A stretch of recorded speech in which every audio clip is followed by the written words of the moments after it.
ईंट का जवाब पत्थर से भी हम लोग को देना जानते हैं। हाँ, ईंट का जवाब पत्थर से दीजिए। बिल्कुल देंगे। खबरदार, अगर किसी ने बिहार के यशस्वी मुख्यमंत्री को अगर किसी ने माँ बहन की गाली देने की भी हिम्मत करी ना, तो फिर आना मेरे सामने, फिर तुमको हम बताएंगे कि हम कौन है। सामने से लड़ने के लिए तैयार हैं। एकदम लड़ने को तैयार हैं भाई। जो लोग आज भरत तिवारी को शहीद बता रहे हैं, भगत सिंह से तुलना कर रहे हैं, वही लोग जगदेव बाबू को शहीद कहने से कतराते हैं, फूलन देवी को शहीद कहने से कतराते हैं। कर्पूरी ठाकुर तक को नेता मानवे नहीं किए हैं ये लोग।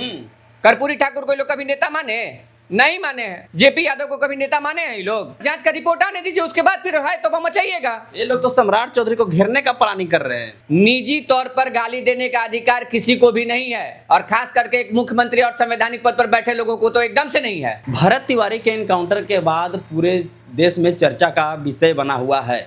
इसके बाद सम्राट चौधरी के ऊपर टारगेट किया जा रहा है और उनकी मां को गाली गलौज किया जा रहा है। हमारे साथ बातचीत करने के लिए कंचन कुमार दांगी हैं, सामाजिक कार्यकर्ता हैं। कैसे देखते हैं ये जो भरत तिवारी का जो एनकाउंटर किया गया है? देखिए, भरत तिवारी का जो एनकाउंटर किया गया है, ये निश्चित तौर पर प्रशासन की विफलता है। हाँ। इसको मैं निजी तौर पर मानता हूँ, लेकिन उसके उपरांत जो ये सरकार के विरोध में जो एक लामबंद लोग हो रहे हैं, मेरा रोष उनके खिलाफ भी है कि आखिर वो ऐसा कर क्यों रहे हैं। देखिए, एक संवैधानिक पद पर बैठे हुए बिहार के यशस्वी मुख्यमंत्री आदरणीय सम्राट चौधरी जी हैं, जिनकी मां को गाली तक दिया जा रहा है। और ये कौन लोग दे रहे हैं? ये वही सामंतवादी विचारधारा के लोग हैं जिन्होंने आज तक जगदेव प्रसाद दांगी जी की हत्या के लगभग 50 वर्ष हो चुके हैं, आज तक किसी की गिरफ्तारी तक नहीं हुई है, और ना ही आज तक जानकारी मिल पाई, ना आम जनता को, जो पिछड़े दलित शोषित थे, उनको पता तक नहीं चल पाया कि किसने हत्या की है। और एक तिवारी जी का मर्डर क्या हो गया है, ये सारे के सारे लोग सामंतवादी विचारधारा के लोग जो हैं, उनको क्रांतिकारी घोषित करने में तुले हुए हैं। निश्चित तौर पर मैं भरत तिवारी के साथ खड़ा हूँ। जिनके साथ जो विभत्स घटना घटी है वो बेहद दुर्भाग्यपूर्ण है। उसके लिए सोचिए कि सरकार ने जांच कमेटी का भी गठन कर दिया है, तो एक बार जांच का रिपोर्ट आने दीजिए, उसके बाद फिर है तो मचाइएगा। ये लोग तो सम्राट चौधरी को घेरने का प्लानिंग कर रहे हैं। ये सम्राट चौधरी को घेरने का प्लानिंग नहीं है, ये एक्चुअली पता है क्या है, ये दरअसल वो दुख है, वो दर्द जो है ना, जब याद करिए कि नीतीश कुमार जब राज्यसभा गए थे, उसके पश्चात भारतीय जनता पार्टी के कुछ लोग जो हैं, उनको लग रहा था कि अब सत्ता जो है पिछड़ों से, वंचितों से, शोषितों से, दलितों के हाथ से जो निकल करके उनके पास चली जाएगी। इसी का मलाल है और इसी का हाय तौबा वो लोग मचाए हुए हैं। बैकवर्ड समाज के फॉरवर्ड समाज के लोग सोच रहे थे कि अब सत्ता हमारे हाथ में आएगी, लेकिन फिर से बैकवर्ड समाज के हाथ में चला गया। बिल्कुल यही रोष है, इसके अलावा कहीं कुछ नहीं है। इतना गुस्से में काहे आप नजर आ रहे हैं? गुस्से में इसलिए हैं क्योंकि एक संवैधानिक पद पर बैठे व्यक्ति चाहे किसी भी जाति, धर्म, मजहब, प्रांत से आता हो, लेकिन जब वो संवैधानिक पद पर बैठ जाता है तो वो पूरे उस संविधान का रक्षक होता है, और किसी को भी निजी तौर पर गाली देने का अधिकार किसी को भी नहीं है, और खास करके एक मुख्यमंत्री और संवैधानिक पद पर बैठे लोगों को तो एकदम से नहीं है। भरत तिवारी का तुलना तो भगत सिंह से किया जा रहा है।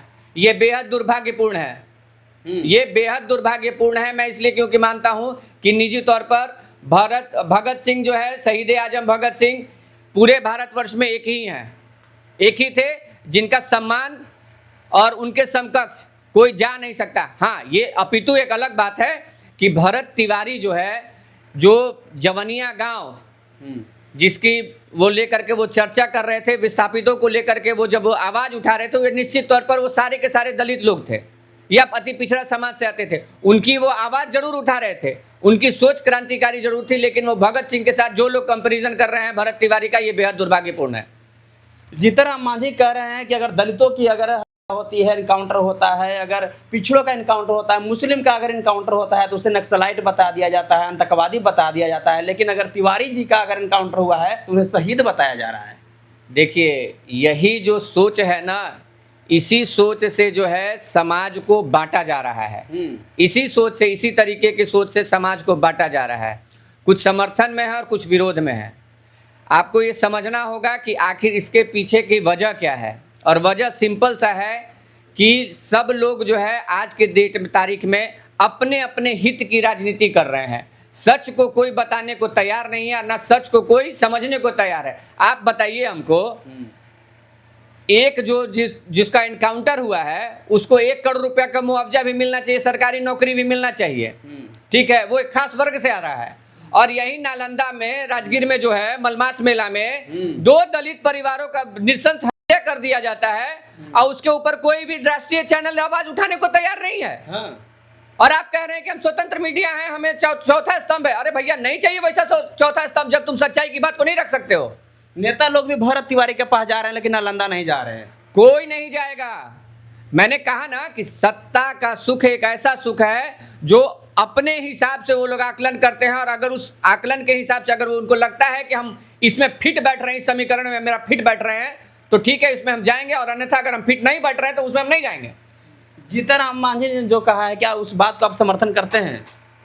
देखिए, ये जीतन राम मांझी जी बहुत सीनियर मोस्ट नेता हैं और हम लोग सामाजिक कार्यकर्ता हैं, तो वो किस भाषा में किस परिस्थिति को, चूंकि राजनीतिक समीकरण उनके साथ है, वो राजनीतिक पहलू को भी समझते हैं, लेकिन हम लोग जो है सामाजिक कार्यकर्ता हैं तो इतने तरीके के राजनीतिक समीकरण को नहीं समझते हैं। हम लोग सीधे आम जनता के सेवक हैं और आम जनता की भाषा को हम लोग समझते हैं, तो निश्चित तौर पर उसका बयान जो है जीतन राम मांझी को ही समझ में आता है, उसमें हम कुछ टीका टिप्पणी नहीं कर सकते हैं। जो लोग आज भरत तिवारी को शहीद बता रहे हैं, भगत सिंह से तुलना कर रहे हैं, वही लोग जगदेव बाबू को शहीद कहने से कतराते हैं, फूलन देवी को शहीद कहने से कतराते हैं। फूलन देवी जो अपने अधिकार के लिए और अपने मतलब कि मान सम्मान के लिए, इज्जत बचाने के लिए, उन्होंने जब हथियार उठा लिया लड़ने के लिए तो उसे डाकू घोषित कर दिया गया। देखिए, ये मुद्दा जो है ना, अच्छा किया कि आपने प्रश्न पूछ लिया। हम आपको एक चीज़ बताते हैं। देखिए, एक होता है गुलामी की मानसिकता और एक होता है स्वतंत्र मानसिकता, ठीक है, और एक होता है मनुवाद की मानसिकता, ठीक है, जहाँ पे ब्यूरोक्रेसी में भी हम ही रहेंगे, सत्ता में भी हम ही रहेंगे, इसके अलावा कोई नहीं रहेगा। बाकी सब जो बहुसंख्यक की जो बात जो करेगा वो दूर रहेगा राजनीति से। ऐसा प्रयास इन लोगों का जो है ना, मनुवादियों का है। तो निश्चित तौर पर जगदेव प्रसाद डांगी जी भी, फूलन देवी जी भी, जगदीश मास्टर भी, यदुनंदन महतो भी, ये सारे के सारे क्रांतिकारी विचारधारा के लोग थे। और आप जो फूलन देवी और जगदेव बाबू की बात कर रहे हैं ना, इनके अलावा जो मैंने नाम लिए ना, इन लोगों को भी इन लोगों ने कभी नेतृत्व स्वीकार नहीं किया, ना ही इन लोगों को नेता माना। इन लोगों ने तो कर्पूरी ठाकुर तक को नेता मानवे नहीं किए हैं। ये लोग कर्पूरी ठाकुर को लोग कभी नेता माने नहीं माने हैं। जेपी यादव को कभी नेता माने हैं? ये लोग नहीं माने हैं। क्यों? क्योंकि ये लोग बहुसंख्यक की बात कर रहे थे। उस सत्ता को चैलेंज किया जा रहा था जो अघोषित तौर पर जो है कोलोजियम सिस्टम के हिस्से से आता था, चाहे वो न्यायपालिका में हो, कार्यपालिका में हो, चाहे वो आयोगों में हो, चाहे शिक्षा में हो, प्रोफेसर में हो, कहीं पर भी हो। उसका हम लोगों ने विरोध किया था और हमारे जितने भी ये नेता हैं सब ने इन्हीं का विरोध किया था। इसलिए आज भी ये लोग अपने उनको नेता मानने को तैयार नहीं है। हाँ, लेकिन अगर मंच पर आते हैं तो चूंकि राजनीति भी करनी है इनको, तो यदा कदा ये लोग कभी बोल भी देते हैं, लेकिन अंदरूनी और ये तौर पर ये लोगों ने कभी भी इनके नेतृत्व को स्वीकार नहीं किया है। और यही आज स्थिति बनी हुई है। इसीलिए ये लोग सम्राट चौधरी के नेतृत्व को स्वीकार नहीं करना चाहते हैं। पिछड़ा का मुख्यमंत्री सम्राट चौधरी, इसलिए मतलब उन लोग उनके नेतृत्व को स्वीकार नहीं करना चाहते। बिल्कुल, हमने आपको देखिए, हम आपको फिर से कह रहे हैं कि नीतीश बाबू बिहार के पूर्व मुख्यमंत्री जब राज्यसभा जा रहे थे, ठीक है, तो भारतीय जनता पार्टी के खेमे में ये तय हो चुका था कि अगला मुख्यमंत्री जो है वो स्वर्ण समाज से ही होगा। लेकिन नीतीश कुमार इस बात पर अड़ गए कि नहीं, मुख्यमंत्री सम्राट चौधरी ही होंगे, भारतीय जनता पार्टी के कोटे से ही होंगे, लेकिन सम्राट चौधरी ही मुख्यमंत्री होंगे। इसका मलाल है और इसी का खामियाजा आज जो है सम्राट चौधरी जी बिहार के वर्तमान के मुख्यमंत्री जो हैं उनको भुगतना पड़ रहा है। और मैं एक बार और कह देता हूं, बिहार के जो बहुजन समाज है वो निश्चित तौर पर सम्राट चौधरी बिहार के वर्तमान के मुख्यमंत्री के साथ खड़ा है। इसमें कहीं कोई लाग लपेट नहीं है। ईंट का जवाब पत्थर से भी हम लोग को देना जानते हैं। हाँ, ईंट का जवाब पत्थर से दीजिए। बिल्कुल देंगे। अगर तुम बौद्धिक रूप से आओगे तो बौद्धिक रूप से देंगे और जैसे आओगे वैसे देंगे। खबरदार, अगर किसी ने बिहार के यशस्वी मुख्यमंत्री को अगर किसी ने माँ बहन की गाली देने की भी अगर हिम्मत करी ना, तो फिर आना मेरे सामने, फिर तुमको हम बताएंगे कि हम कौन है। सामने से लड़ने के लिए तैयार हैं। एकदम लड़ने को तैयार हैं भाई। हाँ। और मैं फिर से कह रहा हूं, कि भरत तिवारी का एनकाउंटर दुर्भाग्यपूर्ण है, लेकिन उनके मृत्यु के बाद जो ये षड्यंत्र रचा जा रहा है ना सरकार को गिराने का, उसकी खिलाफत हम करते हैं, करते थे और करते ही रहेंगे। फॉरवर्ड समाज को पच नहीं रहा है सम्राट चौधरी मुख्यमंत्री बिल्कुल नहीं पच रहा है, फॉरवर्ड समाज को नहीं पच रहा है। बात को समझिएगा, फॉरवर्ड समाज को नहीं पच रहा है। सत्ता के केंद्र में जो लोग बैठे हुए थे और जो ये जान रहे थे कि सत्ता मेरे हाथ में आने वाली है, उन लोगों को पच नहीं रहा है, नहीं पच रहा है, उन लोगों को नहीं पच रहा है। बेगूसराय में भी एक घटना हुआ है, एक महिला के साथ सामूहिक दुष्कर्म किया गया और अभी तक कोई वहां नहीं गया है। वही तो हम कह रहे हैं कि यही तो मानसिकता है, राजनीति वोट नीति का जो खेल है यही चल रहा है इन लोगों के साथ।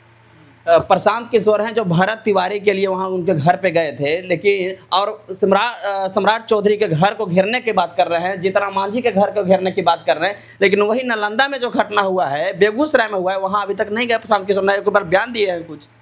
प्रशांत किशोर हैं कौन? पहले ये तो तय कर लीजिए भाई, सब लोग तो बिहार को बदलने आए हैं वो। अरे पहले जितना ब्लैक मनी उनके पास है सब वो पहले खपा रहे हैं, आप कह रहे हैं कि राजनीति कर रहे हैं। ये तो आप आरोप लगा रहे हैं। अरे आरोप कहाँ लगा रहे हैं? कहाँ से इतना पैसा आ रहा है भाई? कहाँ से इतना पैसा आ रहा है?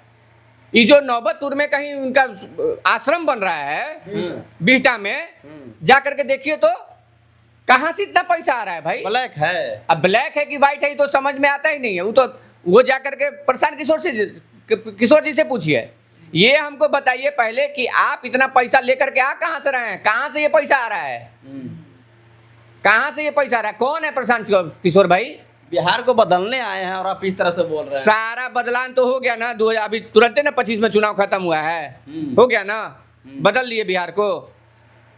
अरे भैया मेरे, राजनीति अलग चीज है और व्यवसाय अलग चीज है। प्रशांत किशोर व्यवसायी हैं, व्यवसायी हैं, बिल्कुल प्रशांत किशोर व्यवसायी हैं। लोग तो चाणक्य कहते हैं उनको। कौन सा चाणक्य? कौन सा चाणक्य? जो देश के भविष्य को बदल, जहां जीत गए वहां चाणक्य हो गए, जहां हार गए वहां, जहां जीते वहां चाणक्य हो गए और जहां हार गए वहां क्या? अरे ये चाणक्य वाना कुछ नहीं है, बस बजाते वो अपना पब्लिसिटी स्टंट है उनका, क्योंकि राजनीति में उनको अपनी प्रतिस्पर्धा भी साबित करनी है और रेस में भी रहना है, तो वो तो जाएंगे ही ना, क्योंकि जनसुराज तब तो पॉलिटिकल पार्टी बन चुकी है। तो पॉलिटिकल पार्टी देखिए, लेकिन कितना दुर्भाग्यपूर्ण है, बिहार को बदलने की बात करने वाले एक खास वर्ग, जो उनके खास वर्ग से, उन्हीं के वर्ग से आते हैं, उनके पास वो गए, लेकिन नालंदा में नहीं गए, वो बेगूसराय नहीं गए। दलित सुनिए बता रहे हैं, न नालंदा गए, न बेगूसराय गए, न जहानाबाद गए। जहानाबाद में भी जो है निसरपुरा में 2 परिवार के लोगों की हत्या कर दी जाती है, ठीक है, उसमें भी वो मिलने नहीं जाते हैं। तो इनको कैसे मान लिया जाए कि बहुजन के नेता हैं भाई? ये तो स्वर्ण समाज से आते हैं, स्वर्ण समाज के साथ में खड़े हैं और स्वर्ण समाज को शहीद बता रहे हैं। देखिए मैंने क्या कहा कि शहीद कौन बता रहा है, नहीं बता रहा है, किससे किसका कंपैरिजन हो रहा है, वो अपना समझे, वो उनका निजी मैटर है। हम ये कह रहे हैं कि शहीद आजम भगत सिंह मेरे लिए आराध्य हैं और वो सिर्फ पूरे भारतवर्ष में एक थे, एक ही रहेंगे। बाकी जो भरत तिवारी हैं उन्होंने अच्छा काम किया था, ये दुर्भाग्यपूर्ण है कि उनकी हत्या कर दी जाती है प्रशासन के द्वारा, इसकी मैं पूरी तरीके से खंडन करता हूँ। तो चलिए, ये थे हमारे साथ कंचन कुमार दांगी, सामाजिक कार्यकर्ता। इन्होंने साफ साफ कहा कि भरत तिवारी के माध्यम से ये राजनीति किया जा रहा है और सम्राट चौधरी को सत्ता से हटाने का प्लानिंग चल रहा है। बाकी इस वीडियो को देखने के बाद आप क्या सोचते हैं, कमेंट बॉक्स में अपनी प्रतिक्रिया दें।